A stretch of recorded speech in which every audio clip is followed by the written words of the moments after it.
안녕하십니까. 기획팀장 김병수입니다. 인사이동과 연초 새로운 업무 시작으로 분주한 가운데 귀한 시간을 내어주신 팀장님분들께 진심으로 감사드립니다. 오늘 특강은 지방 소멸이라는 큰 파도가 닥쳐오는 가운데 앞으로 검상 군정을 이끌어갈 미래 꿈나무 팀장님들의 정책 마인드 함양을 위해 군수님 지시로 특별히 마련되었습니다. 주제는 다소 중후하지만 편한 마음으로 경청해 주시면 감사하겠습니다. 강사님을 소개해 드리겠습니다. 강영환 강사님은 제1기획 광고기획팀장, 대통령 홍보기획비서관실 행정관, 국무총리실 공보비서관으로 재직하셨으며 현재는 국가균형발전위원회 산업발전특별위원회 위원장으로 계시면서 국가균형발전 정책개발에 매진하고 계십니다. 큰 박수로 강사님을 모시겠습니다.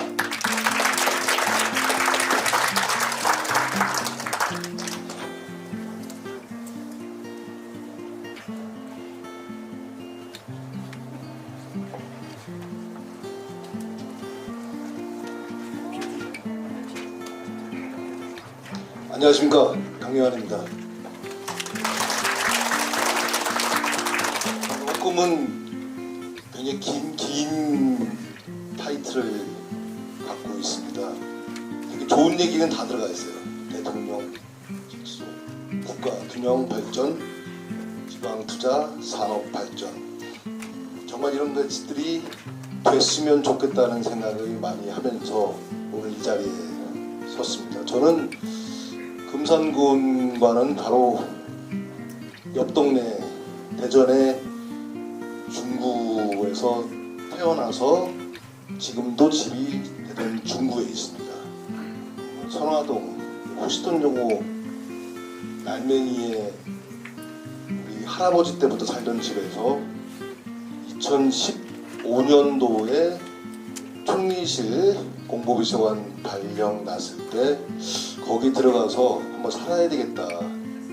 거기를 제가 사실 평소에 술을 되게 좋아하는데 1층, 2층 그리고 위에 옥상까지 정말 술 먹기 좋은 곳으로 만들어서 우리 친한 벗들과 후배와 선배들 함께 1층은 소주를 먹고 2층은 맥주를 먹고 3층은 이제 막걸리 시원한 바람에 그런 꿈을 갖고 있었는데 한 20여 년 전부터 계속 그 동네는 뭐 개발 되네 마네 뭐 이런 얘기 하다가 안 되는 줄 알았어요. 그래서 당연히 이 집을 정말 리모델링을 좀 했어요. 좀 빵빵하게. 이게 또 한 40, 50대 정도 되면은 또 그런 데서 정원이 있는 곳에서 막걸리 먹고 옛 원도심이 환히 보이는 데서 같이 젖들과 이야기를 하면은 운치가 있잖아요. 진짜 그 운치 있는 삶을 한 1년 정도 했는데 이제는 확실하게 개발이 되더라고요.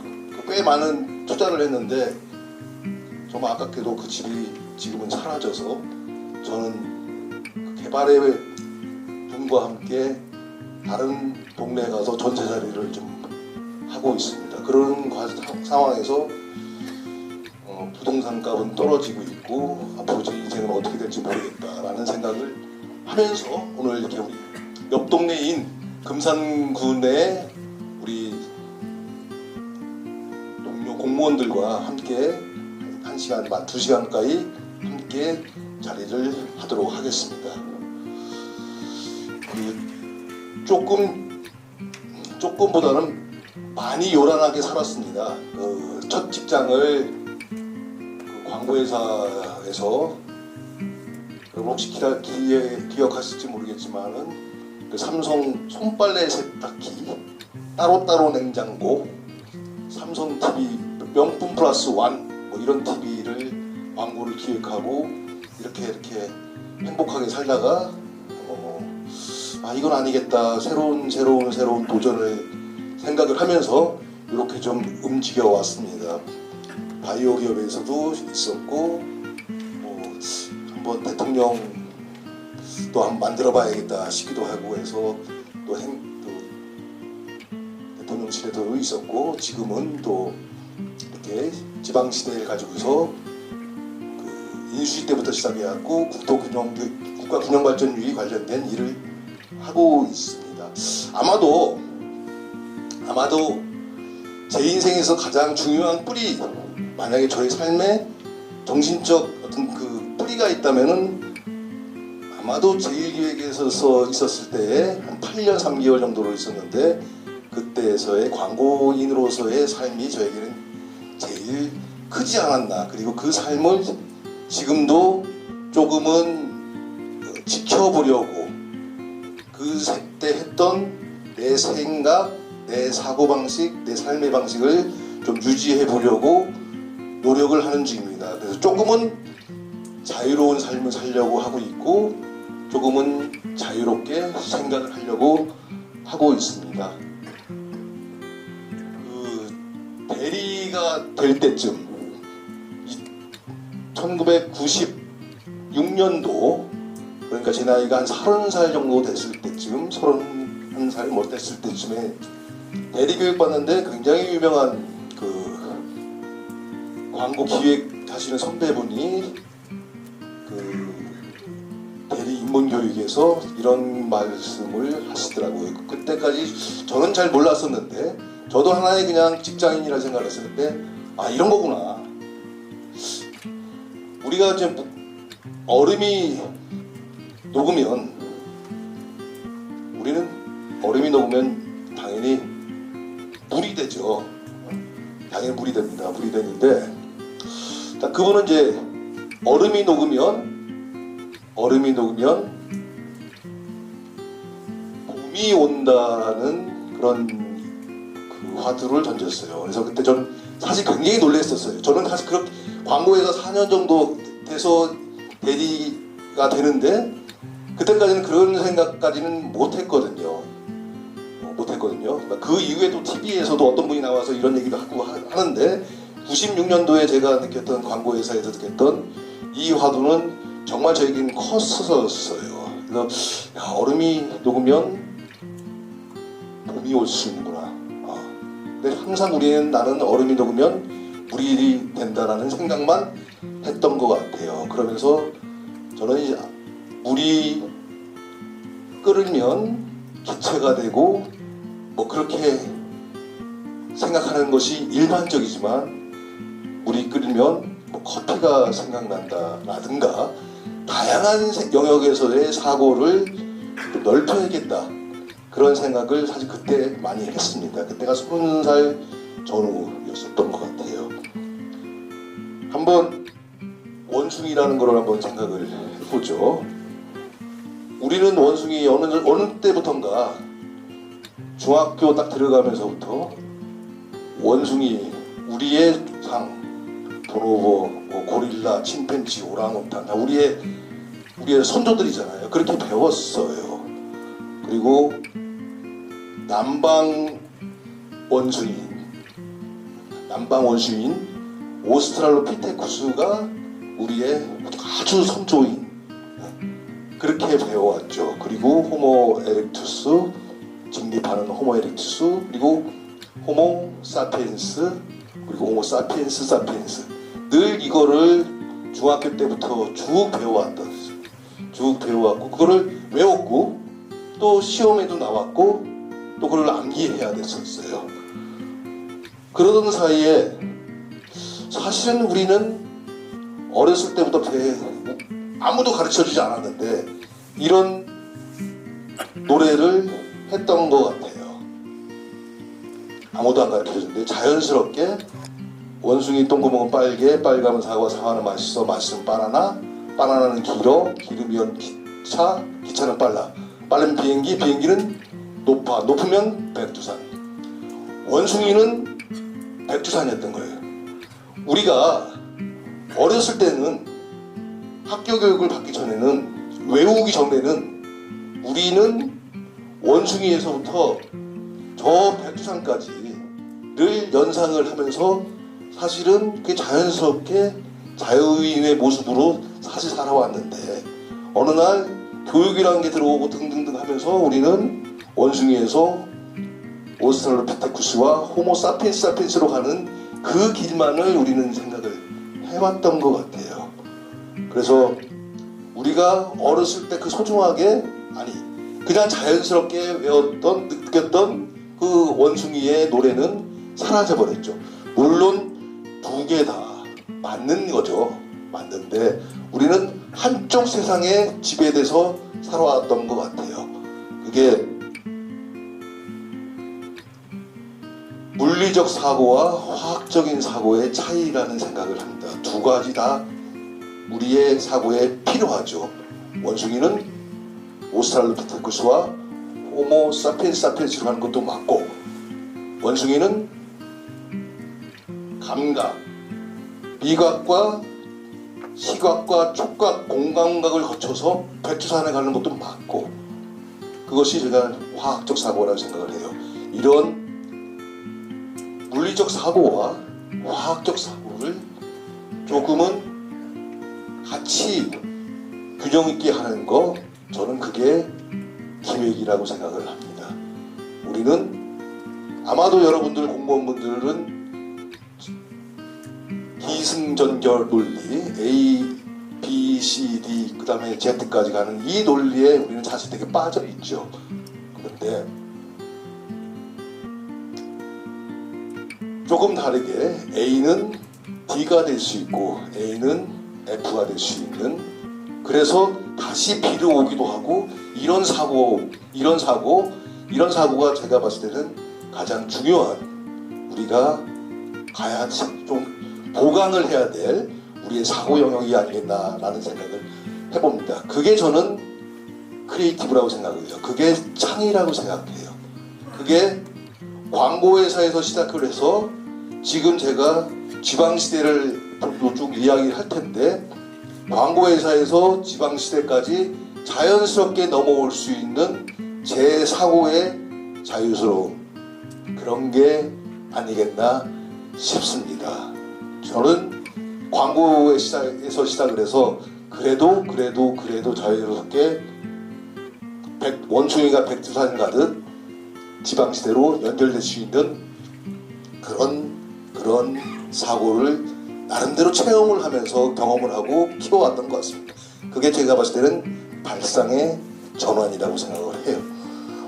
지나치게 물리적 사고에만 의존하지 않고 또 화학적으로 새롭게 좀 무언가를 만들어가는 그 사고, 그 발상의 전환이 필요하다고 저는 생각을 합니다.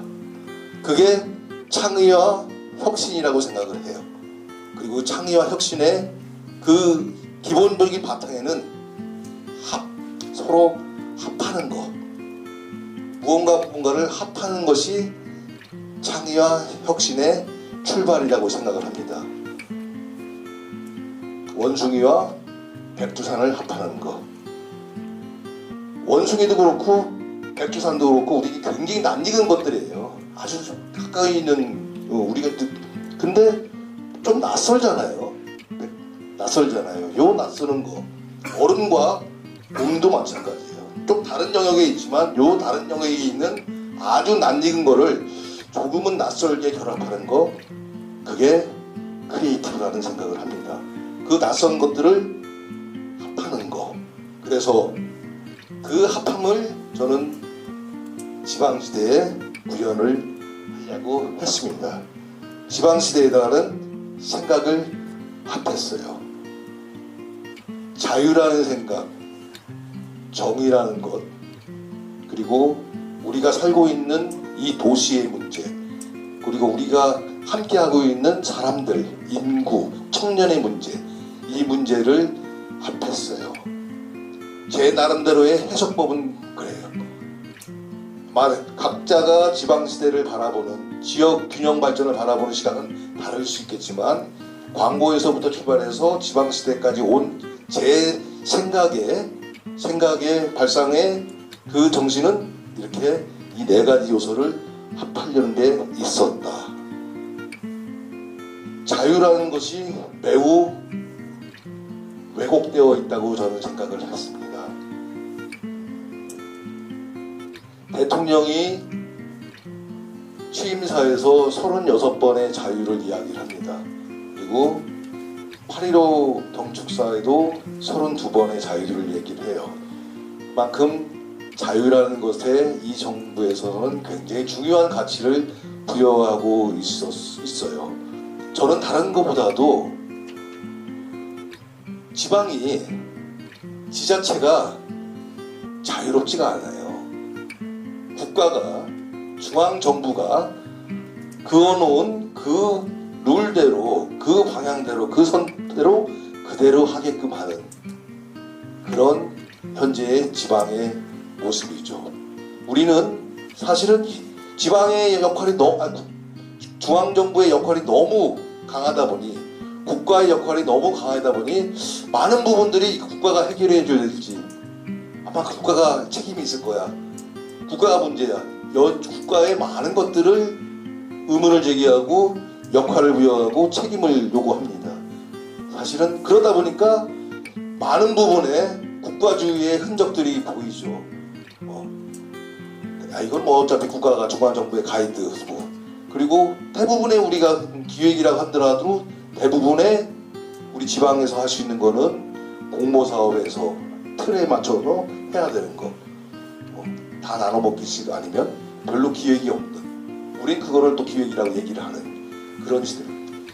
너무도 이 국가의 영역이 많아지고 자유로운 시장 질서에 대한 개인의 역할, 기업의 역할, 지방정부의 역할은 대단히 축소되는 그런 상황을 우리는 맞고 있습니다. 그리고 정의라는 것이 많이 훼손되고 있죠.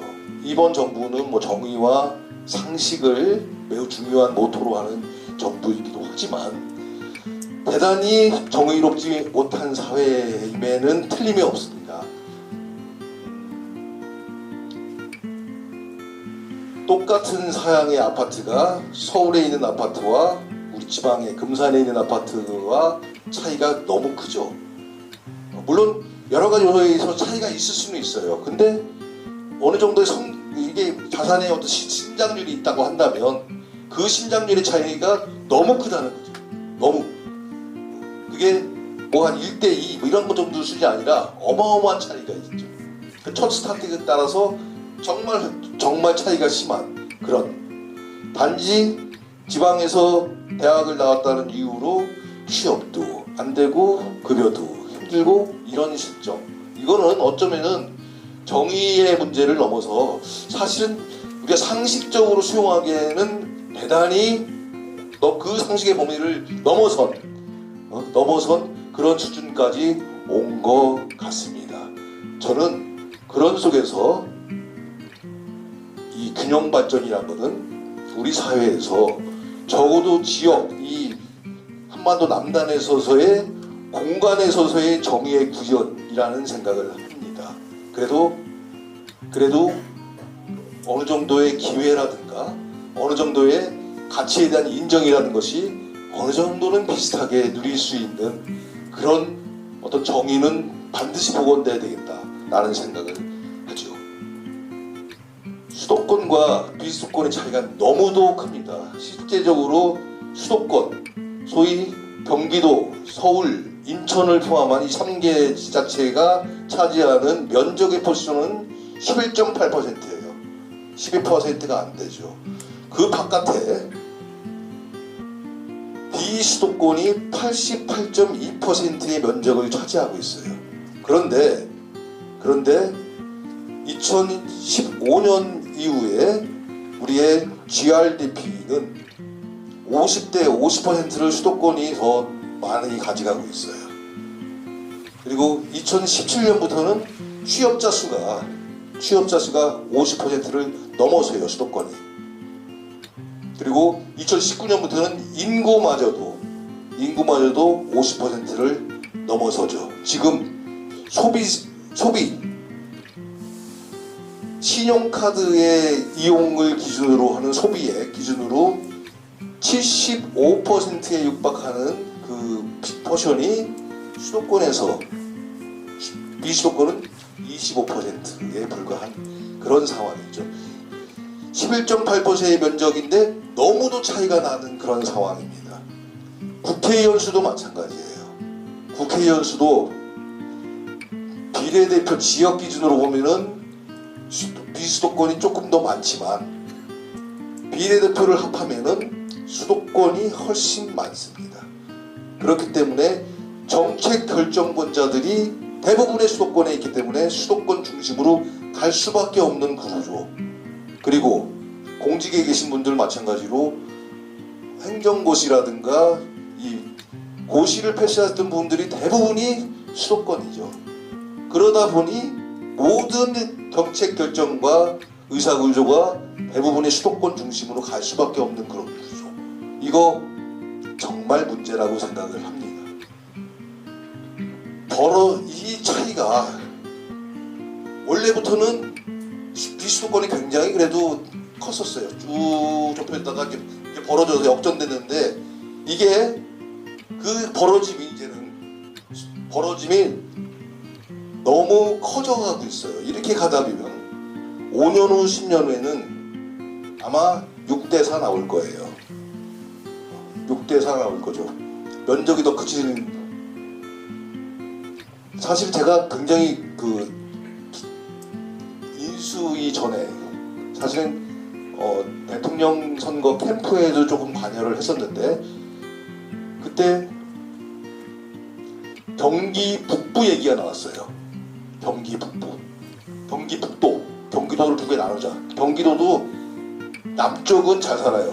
근데 이제 우쪽은 휴전선 가까운 곳은 되게 이제 개발 제한이 돼 있고 막 그래요. 그래서 경기도의 이 여론조사를 해보면은 나누자라는 의견이 70% 가까워요. 근데 저는 그게 경기도인 1000만 명의 뜻을 받도록 그게 맞는 길이다라는 생각을 사실은 그때 했었어요. 근데 이 인수위 들어와서 지역균형 발전을 접하다 보니 그래서는 안 되겠다 라는 생각이 좀 들었어요. 왜? 경기 북도가 만들어지는 순간 이 충남 이남으로 쭉 내려와야 할 것들이 다 경기 북부로 가요. 그래서 수도권을 더 강화시킨다. 그거는 전체 지역균형 발전임에서 가서는 안 될 길이다 라는 생각에 저는 그 당시에는 경기 북도에 대해서 제가 페이퍼도 쓰고 했었지만 지금은 그건 안 된다라는 그런 생각을 갖고 있어요. 아직도 수도권에는 개발을 해야 될 곳이 많다라고 수도권에서는 또 이야기를 해요. 강화도, 옹진군 이런 데 인천 쪽에. 그런데 그런 데가 개발이 되면 될수록 이쪽 충남 이남으로 특히나 저쪽 전라남도, 경상도 쪽으로 갈 파이 자체가 줄어든다. 그랬을 때 그런 거는 국가 정책적으로 조정을 해야 될 문제다라는 그런 생각을 합니다. 다음은 도시 얘기를 좀 해볼 거예요. 금산이라는 도시가 있죠. 분명히 금산이라는 도시에도 뭔가가 있을 것 같아요. 다른 사람들이 느끼는 금산, 우리 군민이 느끼는 금산이라는 의미도 있고 금산 바깥에 있는 사람들이 느끼는 금산이라는 의미도 있을 것 같아요. 도시학자 그 유현준이라는 분이 쓴 글에 보면은 남대문, 불탄 남대문 그것도 문화재적 가치가 있느냐라는 한참 논쟁이 있었어요. 그때 유현준은 문화적 가치가 있다라고 했어요. 왜? 거기 남대문에 들어있는 목재, 철재 뭐 등등등이 문화재가 아니라 거기에 들어가 있는 남대문에 들어가 있는 생각, 사상, 그 정신이 문화재다라는 생각. 그거를 저는 매우 동감을 합니다. 금산에도 생각이 있을 것 같아요. 그 생각이 무엇이냐를 우리가 연구하고 또 고민하고 발굴해내는 거, 다시 재현하는 거, 그게 우리 공직자들의 가장 중요한 일이 아니겠나 싶어요. 그냥 금산은 이제 과거의 인삼부터 시작해서 그것만이 아니라 우리가 갖고 있는, 우리가 놓치고 있는, 우리가 또 새로이 발견해서 키워야 될 그 가치,